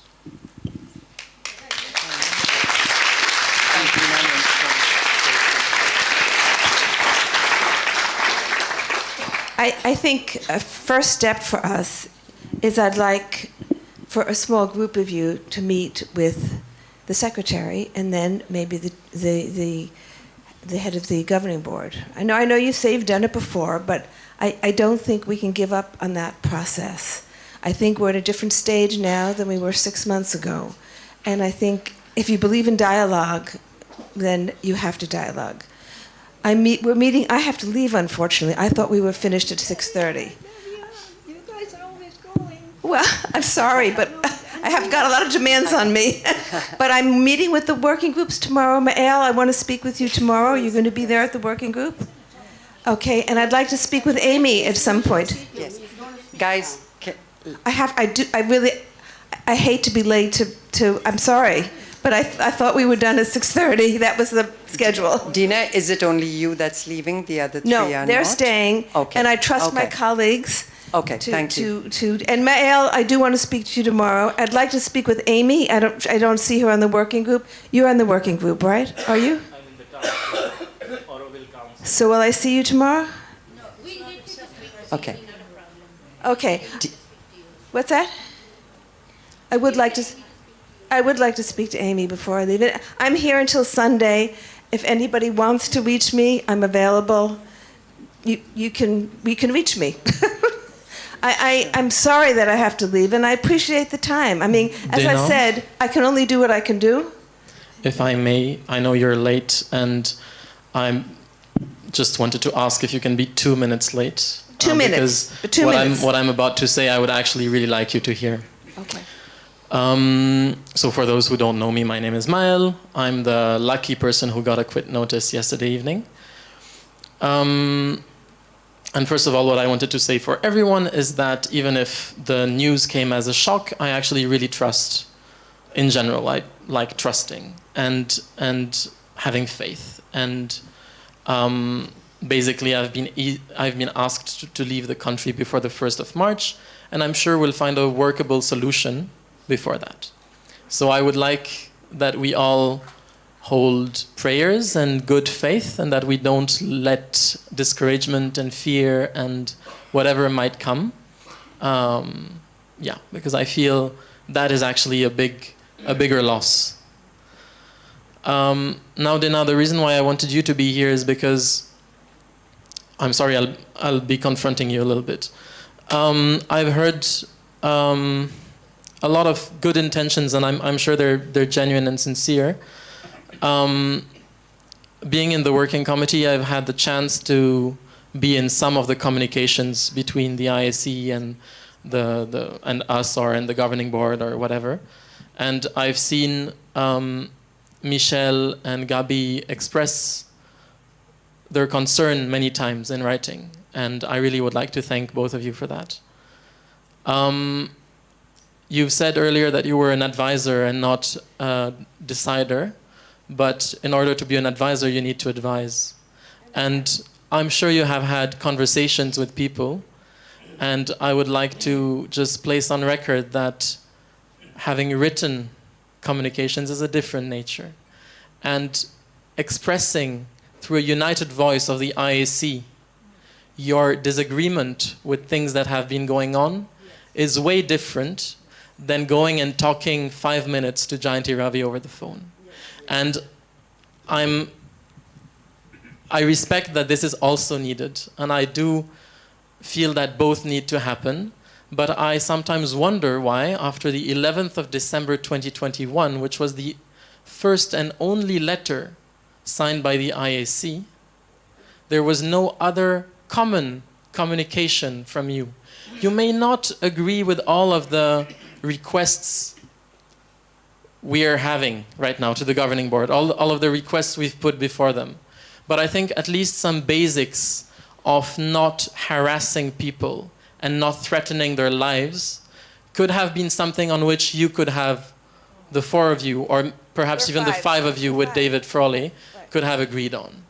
And so I'm a bit disgruntled to see that after more than a year, there has been only one single communication signed by the IAC on the 11th of December, and no further effort in at least agreeing on a few things you could place on record. So that would be my... I'm just going to quickly respond. We're 5 people, and we have 5 different opinions. Just like Auroville has many different opinions, we have very different styles, okay? I have expressed many, many things, not just to the secretary, but to the head of the governing board. I've had private meetings with him. Gabby and I had breakfast with him. We had opportunities to express ourselves. I know what can be done and what can't be done. There are things that won't change, sorry. But accepting the reality on the ground, in my mind, move on beyond the Crown Road. I mean, there are bigger issues, how this place is going to be governed. There are things that just be grounded in reality, what's going to happen. Focus on the things that you can affect. The governance of this place has to be established. Okay, there's something on paper. What does that mean? How is a place going to be governed? I don't think I have any effect on the Crown Road or the master plan. I'm sorry, I just don't think I can affect. I've had many conversations about it. I don't think I can have. I can have effect. I've tried hard with the visas.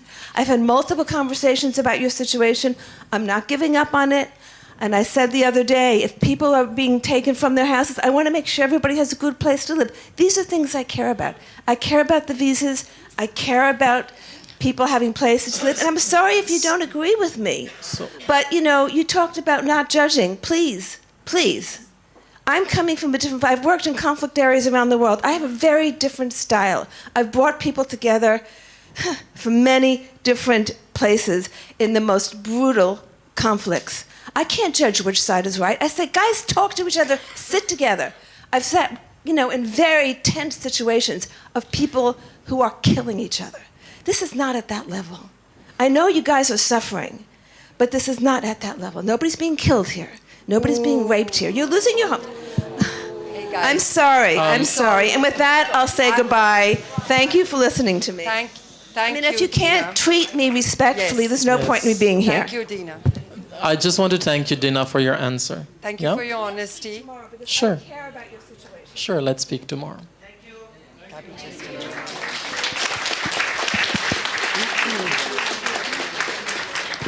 I would like to make just 2 points of order and bring our attention to 2 things.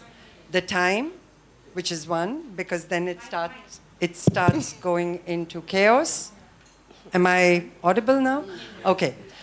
The one thing I would like to remind us is when a person is standing up and speaking their truth, that we let them. We just let them. And I'm sorry, stepping in is, and speaking up is then not listening. You don't have to agree. Nothing in a dialogue says that we will all agree and we will walk out with a solution. But can I please ask everybody to allow people to express their truth? That's one. The second one is, we had planned to wrap up latest by 7. I know there are a lot of people raising their hands, catching our attention, saying they want to speak. But what we had said is we'd like you to walk into the inner circle and wait your turn when the mic is free. Right now, there are a few people in the inner circle who probably want to speak. We'll try to manage that. I'm not taking any hand signals, please, because otherwise we can't manage. Thank you. To Gabi. I just wanted to respond to the dysfunction of the IAC. You know, we're sometimes placed in roles that might not suit our personalities or might not, you know, be in line with our personal perspectives. But I feel that there is always a job description, and that our responsibility as IAC members is to keep that in the forefront rather than the personal stuff. So, you know, I do feel that it is very possible for 4 people with very differing opinions and views to come together and to agree some basic principles from which we respond as a collective. And that unfortunately has never happened. So, but I just wanted to make that point that it shouldn't be rocket science. So. If I may take a few seconds, just a few seconds to say, number one, that I have no time limit. I can be here as long as you all wish. Number two, Mauna, in response to your suggestion, I will try to draft a simple note expressing the anxieties and strong feelings, and I will submit it to all our members and see whether they would agree to issue this as a common statement. That's all I can do. Thank you. Okay. No, it's okay. You can put it there. I'm just going to give you an impression that I have since the last 18 months. I come from a family with a very strict code of conduct, which the patriarchy decides. And they judge us based on a code of conduct, where we have no choice of what is the action that we can do and how it will be judged. I came to Auroville. This was my home, where I could actually choose what I wanted to change in me and participate in a dream that was outside the patriarchy, outside the very magnificent code of conduct that for thousands of years my gang has been coming up with. But since the last year and a half, I really feel I've gone back to that home that I left to choose something new, different, and something that actually makes sense for the planet as it is today, to change something. A code of conduct decided by somebody who will not only draft it, will actually implement it, judges on it. And I really understand now that this whole Sanatan Dharma, I mean, I don't know where that term came in from and what it has to do with Sri Aurobindo. Of course, mother has no more place then. There's no place for her because there's no adventure, there's no innovation, there's no space to try and change and do something. Even if we fail, at least we tried. There's no room for failure. I'm sorry, I don't see a new world coming out of that. You know, that's all.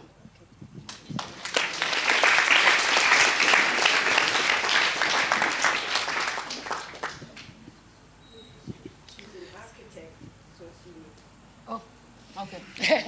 He's missing. Because they have I just want to say one thing. Just to manage expectations, guys. The time is 5 to 7. We will wrap up at 7. That was the idea. Everybody cannot have a turn to speak, and nobody is not giving you the mic. Paulette, there were people here before. No, I asked a long time ago, and you said that. I'm sorry then, we missed you. I'm sorry. But we let her go, and if you wait, you will have a turn. You can wait, I will be brief. Paulette, if you wait, we will, after her, she will pass it to you. Please, please, please. We're very sorry, Paulette. You'll get a chance just after her. So, please sit. Sorry. Thank you. So my name is Elisa.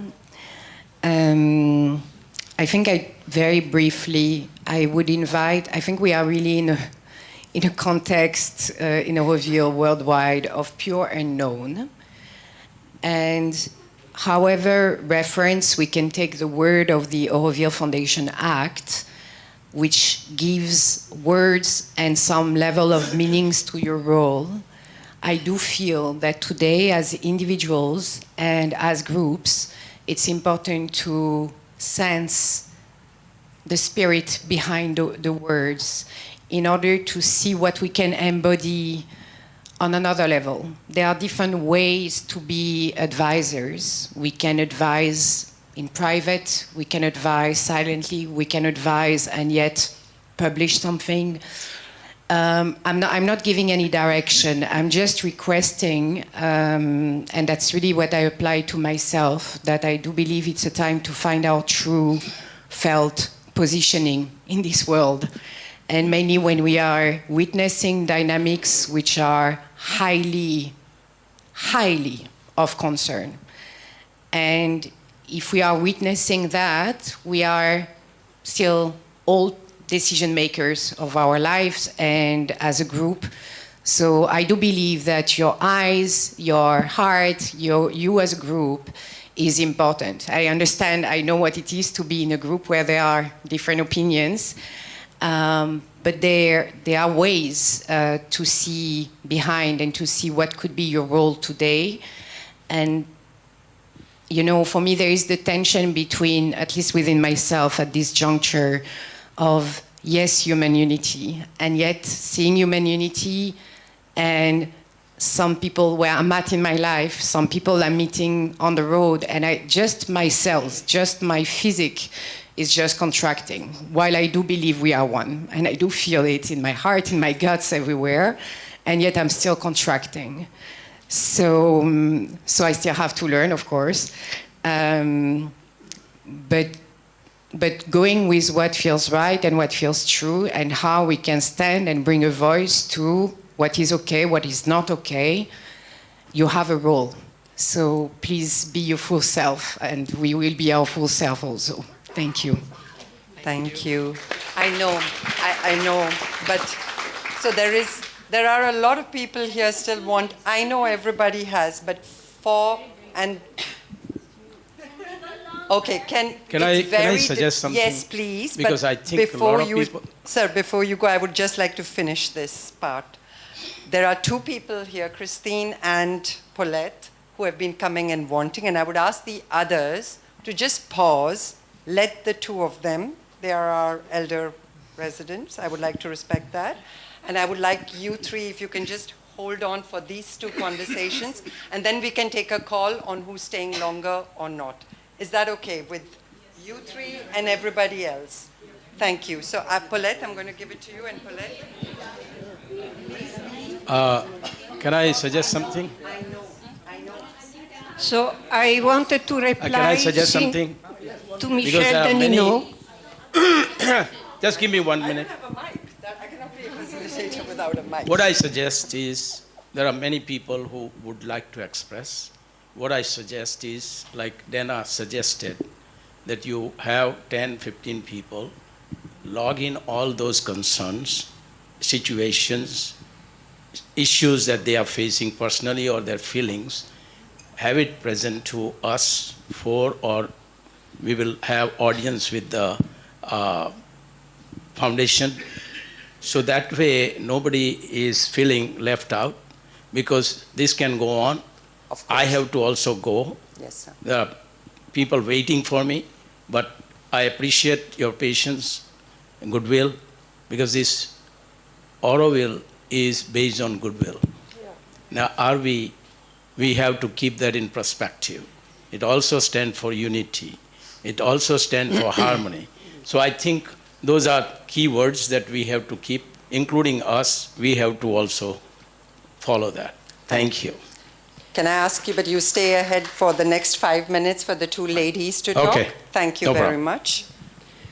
So I asked to reply to Michel Danino, since when he spoke about the spiritual superiority, Sanatana Dharma, and ignoring the mother. Because unfortunately, it's not only the mother who has been ignored, it's Sri Aurobindo himself and Sri Aurobindo on Sanatana Dharma. So I'm publishing for the third time a book which is called Avatarhood, Human and Divine, which was published on occasion of the 125th birth anniversary of Sri Aurobindo, paid by the government of India. But now I cannot even publish on the Euronet. I cannot even post that I am the one organizing the bus for Darshan, because I'm banned. Because I come from the ashram. I started 50 years ago, and I'm since 37 years in Auroville. I published 13 books on integral yoga. I am the one who called back Roger. As a member of the Center of Human Unity, I was publishing stencils distributed to the whole community on Mother Guidelines, Mother Town, Mother Matrimandir, paid by the government of India, and I'm the person who is banned. So, in particular, I was very thrilled when I heard the Governor Ravi talk about the spiritual transformation, which nobody talks usually, and the Gnostic Society. But then, when I heard, because of the big polemics on Sanatana Dharma, so the result I'm adding to that book on Avatarhood, a special chapter which is exactly on Sanatana Dharma, world union, and equal Godhead in the race. So the governor should update himself, because the Sanatana Dharma for Sri Aurobindo includes Jesus and Muhammad, the church and the mosque. And then this was Sri Aurobindo avatar, because Uttarpara speech, Karma Yogin, shows the complete avatarhood of Sri Aurobindo, but the avatar manifests according to the need of the age. So in his youth, Paulette, can I interrupt you briefly? If you could just try and wrap this up, because there's more people waiting to speak and time is very limited. Yeah, I will try to be concise. So then Sri Aurobindo, as an avatar, evolved. And so he preached on world union. And finally, he talks about the equal Godhead in the race and the true spiritual communism, saying if this doesn't happen, there is no hope for the race. Then there is also the mother, but I don't even mention the mother. I mention Sri Aurobindo alone. Always in this book on the avatar, he replies to Nirodmaran, explaining that the ashram, not Auroville, is not a place for saints. That every single member of the ashram represents an impossibility. The mother even says each of us represents an impossibility to be solved. So I'm very sorry, all this doesn't exist with this kind of spiritual superiority. They don't know Sri Aurobindo. They don't know the mother. And also they don't know that the galaxy will be destroyed by what they want to do. In the galaxy there are no radials. These 12 things which have become 10 completely destroy the spiral movement of the galaxy of the line of force. So these people might have a very good will, but they don't know the galaxy, they don't know Sri Aurobindo, and they don't know the mother. Thank you.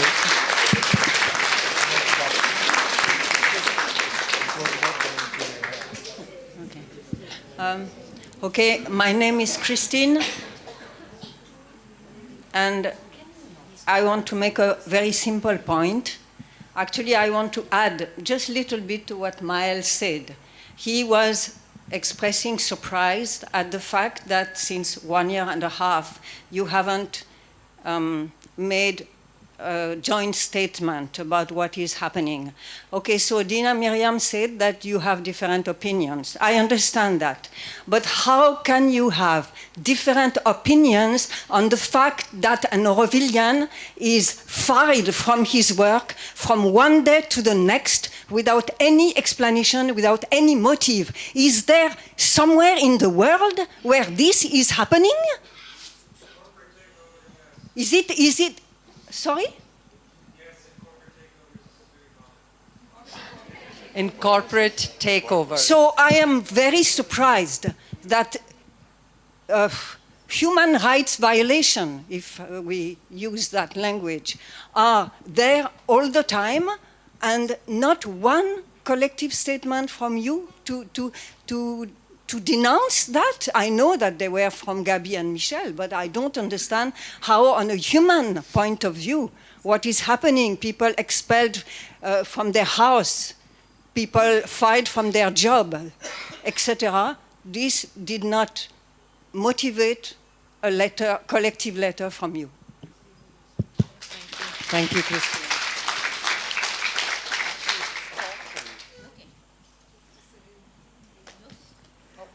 Just to say that we did mention it at the governing board meeting this afternoon. Thank you. Okay, I need to check in with Hasmukh. I think this circle, we are not entertaining most speakers in this circle. I don't know whether, Olivier, you want to talk. You do. So we have 1, 2, and 3 people. And then we will close it. We also had some little gifts for you. So can we go through these 3? Thank you. Thank you. No, we need your intention to be present. Thank you.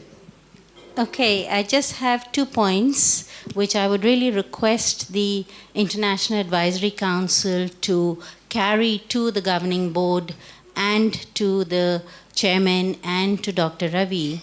And that is that, you know, when we quote, criticize, or we are suggesting other ways of implementing, or, you know, the plan, it is not anti-government.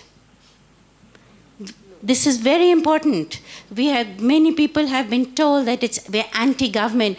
A criticism of that is not anti-government. So this is really important to communicate.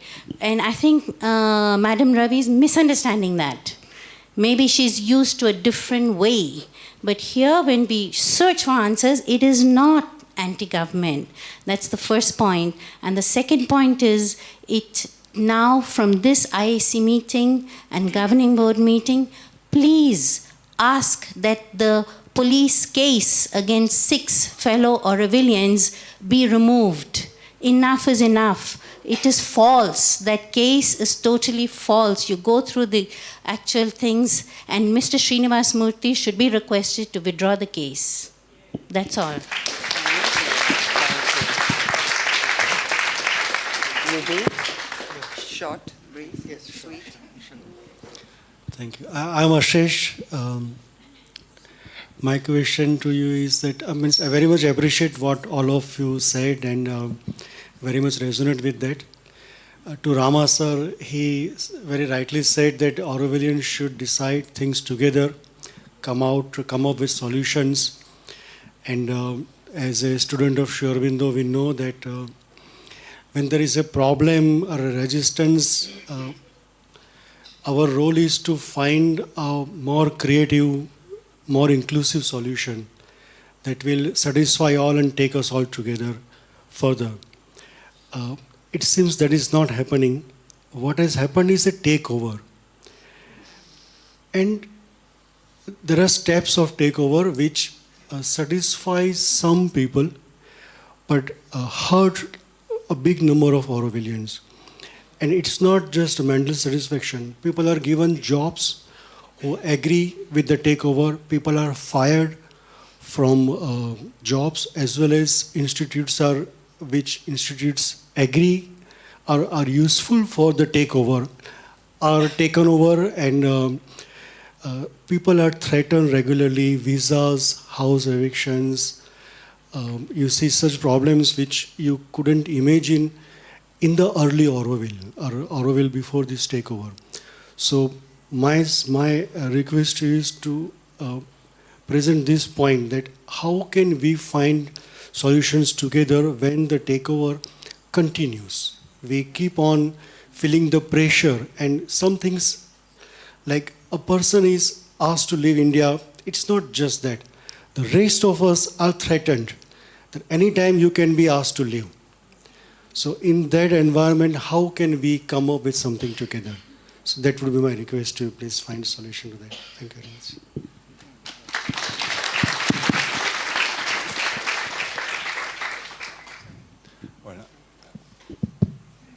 My name is Olivier, and I'm in Auroville for about a bit more than 30 years. And I can only resonate with most of what has been said today, and I think it reflects very well the spirit of the Residence Assembly, and also the concern and the fears. Some words have come again and again during the meeting, and these words are about goodwill and dialogues, and I think this is very important. But we should not forget that from the beginning of the crisis, we tried to have some dialogues, many times. And either this dialogue has been denied, or if it happened at all, we found some kind of deaf ears. And the last time it really happened, and there was a great expectation at the time, is when Dr. Ravi, the chairman of the foundation, came here. And we were expecting to have this dialogue, this very dialogue, and instead of this, we got a lecture. And funnily enough, during this lecture, he told us that, in fact, the power should be left to the Residence Assembly, and asked us to send him our suggestion, whatever, what is our vision, and so on. And many people have written letters, and even a book has been published, which has been called The Spirit of Auroville. And months after, we got no answer. So we feel a bit hurt, in a way, because we keep trying to share our concern, our vision, our good willingness. But at the same time, if we want to have any dialogue to happen in this community, and I think this is really what can change something, the goodwill should be from all the sides. And everybody should really listen to each other. It's not about embodying the mother's vision, because what is the mother's vision? That's a great question. There's a lot of interpretation about this. We talk about the master plans, but there are several master plans. There are a lot of things we could talk about, and I think really it is time that we realize that, as somebody said, that we cannot progress as long as we are not all together, and that the three bodies of the Auroville Foundation Act worked in this spirit of mutual respect and mutuality, general mutuality. So I'm very happy that you are here today to listen to us, and I really hope that today will be a turning point for everybody to start listening to each other and collaborating to a better Auroville. Thank you. Thank you. Should I close? You want to close? I think we can close. Thank you all for giving us an opportunity to listen to you, and we will take in a good spirit, and we'll do what best can we influence the decision. Thank you. Thank you, Hasmukh-ji. 1 second, we have a little thing for you. The trees. Yes. Rita, the trees were talked about And I would right now, I'm sorry, but I need to do this. You can continue to talk with two of them over dinner. Hasmukh Bhai wants to go, I think, and we would like to keep our promise to let him go. We just, one second, itni jaldi nahi. We want to give you something. And I have one question to the IAC. How do the residents get in touch with you? Is there just an email? Yeah. What is the email? IAC at Auroville. Shali has it. Shali has my email. Your email? By the way, Shali, we know each other since long. She has been to Greenville. She has been to our center in South Carolina. So Shali has all my contacts. Okay, so we know that Hasmukh's contacts can be gotten from Shali, and all of yours can be. Okay. No, you send her and let her filter for me. We'll see how we do that. Thank you, Shali. Thank you. Thank you. Thank you, Hasmukh. And thank you, everybody. I think they have 2 gifts for you too. Just because you're not leaving doesn't mean you don't get a gift.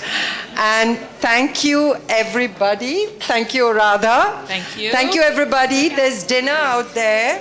And for those that wanted to speak and didn't feel that they had the chance, our apologies. We tried to do the best we could. And please take the opportunity over dinner to share what you would like to.